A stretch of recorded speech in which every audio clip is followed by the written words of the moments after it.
ఇక్కడ ఇద్దరి దృష్టిని గురించి వాళ్ళు మాట్లాడారు. ఒకటి ప్రజల దృష్టి, అవతలి వాళ్ళ దృష్టి. రెండవది తమ దృష్టి. ఈ ఇద్దరు దృష్టిలను గురించి అక్కడ మాట్లాడారు వాళ్ళు. ఆ మనుషులను చూసినప్పుడు, అంత పొడవు మనుషులను చూసినప్పుడు వీళ్ళని చూసుకున్నారంట, వాళ్ళని చూసి వీళ్ళని చూసుకున్నారు. చూసుకుంటే వాళ్ళెక్కడ మనం ఎక్కడ, వాళ్ళ ఎత్తు ఎక్కడ మన ఎత్తు ఎక్కడ, వాళ్ళ బలం ఎక్కడ మన బలం ఎక్కడ అని కంపేర్ చేసుకొని గుండె దడొచ్చింది వీళ్ళకి. వీళ్ళ దృష్టి, వాళ్ళ దృష్టి కూడా వీళ్ళకి చూసినప్పుడు అరే ఏందిరా వీళ్ళు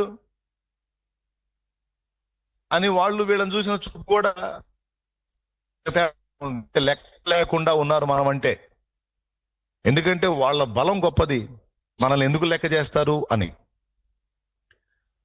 ఈ రెండు విషయాలు ఆలోచించినప్పుడు మనకు అర్థమయ్యేది ఏంటంటే, సహజంగా హ్యూమన్ సైకాలజీ, ఒక మనిషి యొక్క మనస్తత్వం ఎలా ఉంటది అంటే, ఈ ఒక్క చోటేగా బైబిల్ గ్రంథంలో మరికొన్ని చోట్ల కూడా ఇలాంటి సన్నివేశాలు ఉన్నాయి. ఇశ్రాయేలు సర్వ సైన్యం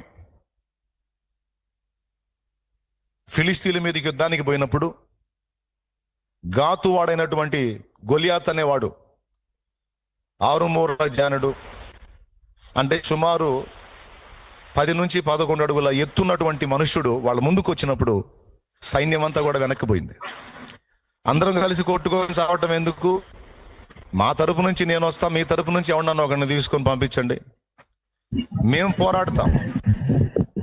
మీ వాడు నన్ను చంపగలిగితే మా వాళ్ళు మీకు దాసులు అవుతారు, మీ వాడిని నేను చంపగలిగితే మీరు మాకు దాసులు అవ్వండి అని వాడు పలికినప్పుడు అక్కడ చూసినటువంటి వాళ్ళు ముందు వాడి పర్సనాలిటీ చూసి భయపడ్డారు.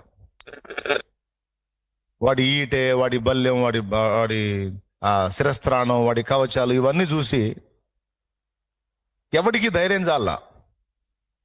ఎందుకు చాలలేదంటే 2 కారణాలను బట్టి. ఒకటి, వాడు ఇశ్రాయేలు సర్వ సైన్యాన్ని చూసి వాళ్ళలో తనంత ఎత్తు ఎవడు లేడందున వాడు వాళ్ళని చాలా చీప్గా చూస్తున్నాడు, తిరస్కరిస్తున్నాడు.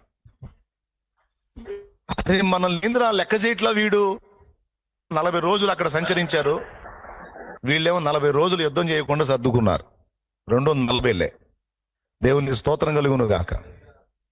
హల్లెలూయా. అక్కడ 40 రోజులేమో వాళ్ళని కలవరపరిచారు వాళ్ళు, ఇక్కడ 40 రోజులేమో వీడు కలవరపరిచాడు వీళ్ళని.